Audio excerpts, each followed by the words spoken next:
Que s'est-il passé dans les années 80 dans la petite ville de Tergnier? C'est ce que nous allons découvrir à travers ce reportage signé Gérard Buisson.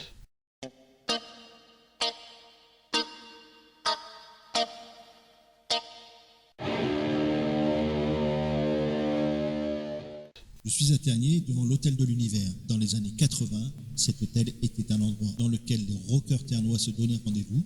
C'était aussi un endroit où l'on échangeait sur divers projets musicaux. C'était un lieu de convivialité, de festivité, mais également un lieu où l'on parlait de choses sérieusement musicales, car à Tergnier, dans les années 80, le rock était une chose que l'on prenait très au sérieux. Je suis maintenant devant la passerelle SNCF de Tergnier, symbole du rock ternois. Les habitants de Tergnier se souviennent bien de cette épopée rock de 1980 et ils en parlent bien volontiers. Wesh, mon daron m'a raconté, moi, à l'époque, les années 80, quoi.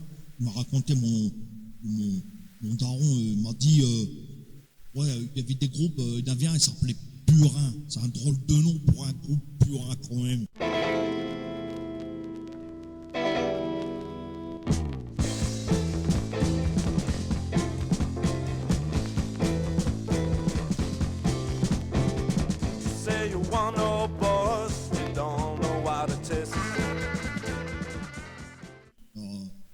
Après, ils ont monté un autre groupe, Let's Go, ça s'appelait. Let's Go, c'est les anciens musiciens Purin qui jouaient ensemble. Ça devait déchirer sa race à l'époque.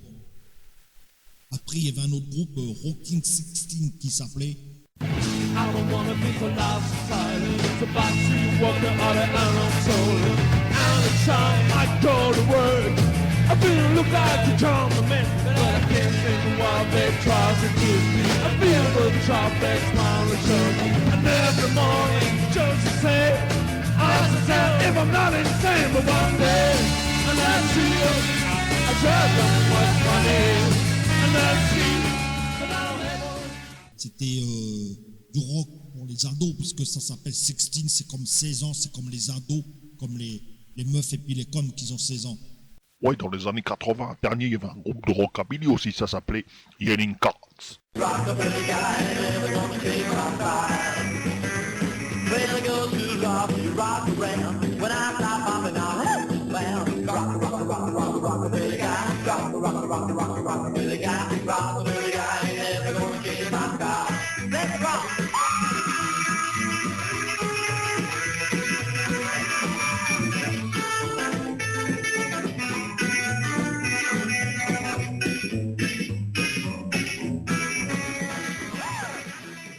Ah ouais, dans les années 80, il y avait un groupe à Tergnier qui s'appelait Chuck Barry. Ça, c'était un groupe qui avait l'agnac.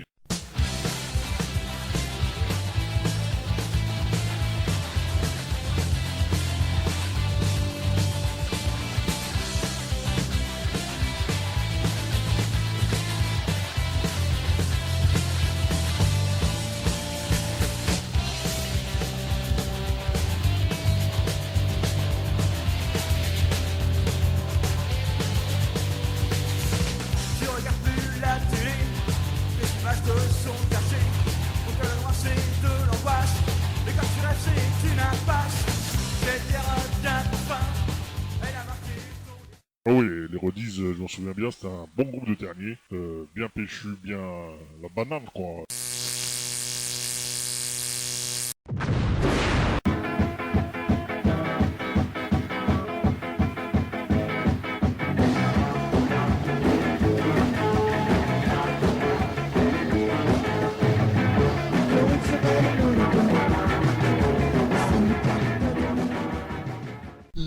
Oui, à Tergnier, il y avait des autogroupes, hein.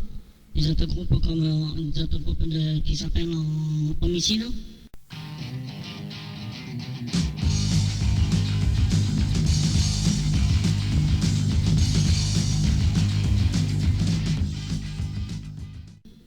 Un autogroupe qui s'appelle Président Z, un autogroupe qui s'appelle Soldat Xa. Il y avait les clandestins qui sont devenus des kamikazes. Les kamikazes étaient-ils clandestins? Ça, je ne pourrais plus vous le dire. En tout cas, c'était des musiciens et un dernier à l'époque. En 1980, les musiciens derniers, il y en avait partout. Hein.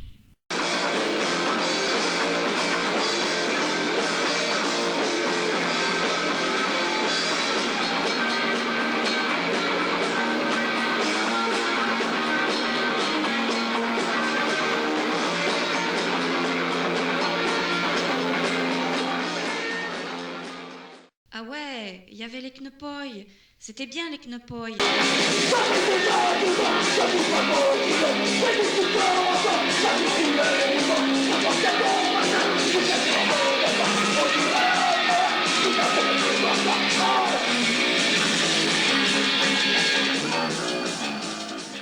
Alors bonjour, pouvez-vous nous dire dans quel style musical le groupe KB Jardin évoluait?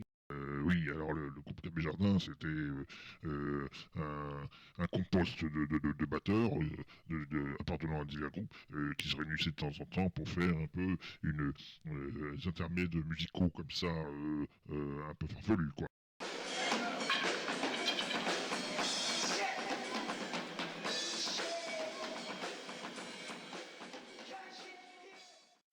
Monsieur Victor, pouvez-vous nous parler un petit peu du groupe Les Maqueux de Soré qui sont arrivés un petit peu après les années 80, un groupe que vous connaissez bien d'ailleurs.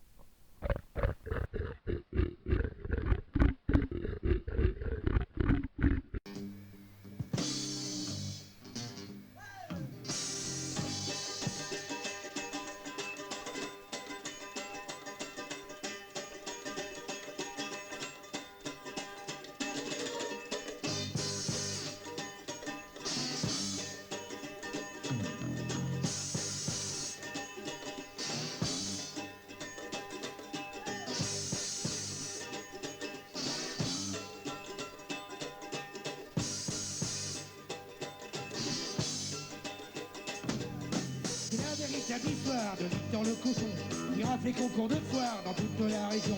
Dans toutes les porcheries, en entendant son nom, et tout il rêvait de son vie. Alors, on peut aussi parler des endroits où les gars ils venaient jouer, hein, les groupes. Entre autres, la MJC de Tergnier qui a joué un rôle important. Et d'ailleurs, il y avait beaucoup de jeunes qui venaient le samedi soir et ensuite le dimanche.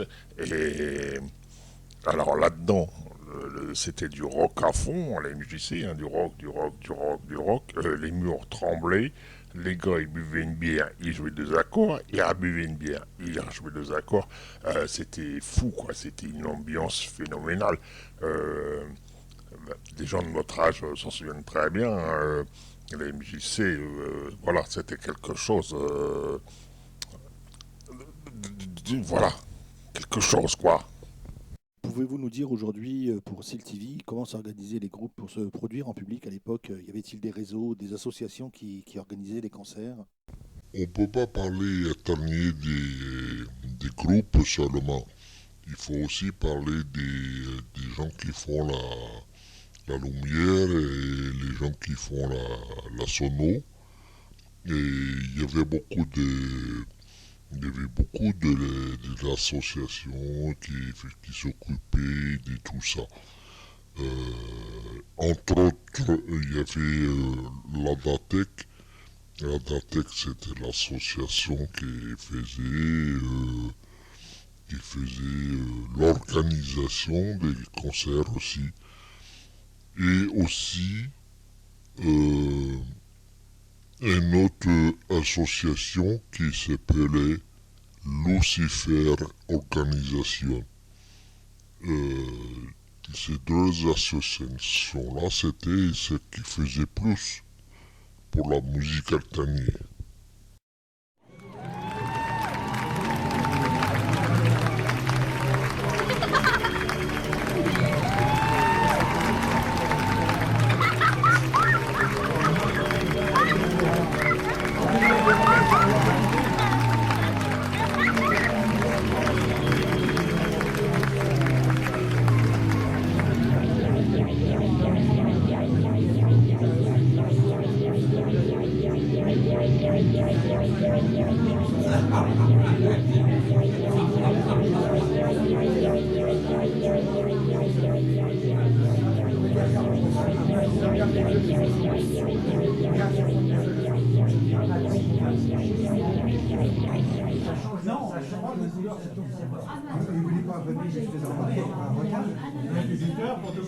Ah non, on a fait